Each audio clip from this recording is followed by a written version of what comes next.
I think is not just a fly in the pan. I'm extremely bullish. I'm bullish in financial markets. I'm bullish in the stock market, and that translates into real estate as well. I think that the amount of investment going into AI, we're talking about, let's say in my industry specifically, our main focus has been for the last 7.5 years, data centers. You see this year we'll have $250 billion spent on those hyperscale data centers. It's calling for within 7 years the annual spend to go to $2 trillion. So with that type of spending going on, Microsoft spending a mind-boggling 25% of their sales on CapEx, that filters into business. New York City tends to be the biggest beneficiary receptacle of good business. Now we shift to the political side. Politics is politics. I didn't call for Eric Adams to win. I'm a fan of Eric Adams. I would have liked to see him run. Everybody knows I was not a fan necessarily of Como to be the other choice. But in terms of Mr. Mamdani, now soon to be Mayor Mamdani, I'm always the positive. Did I sit down with him yet? No.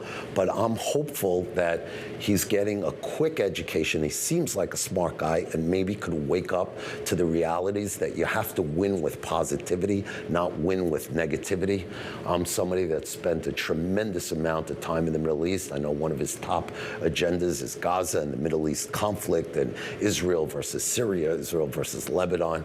I've done charitable work, for example, in Syria for years and years. I've visited there. I've invested millions into various charitable ventures throughout the Middle East, so I get all sides of the view. So hopefully I could be a sounding board for him. I think of what's the most important thing for me as a resident in New York, and the message that I want to prevent more of my friends running to live in a Miami or in a Hollywood or wherever markets they pick around the world, Palm Beach, et cetera, is crime, meaning safety, and two is a focus on driving local economics and business.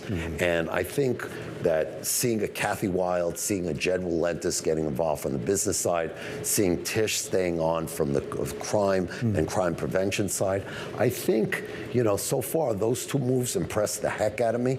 I know that he's got a balance to the constituents that put him in that are maybe a little bit more woke, so to speak. But I think that if he opens his eyes and sees the world is changing.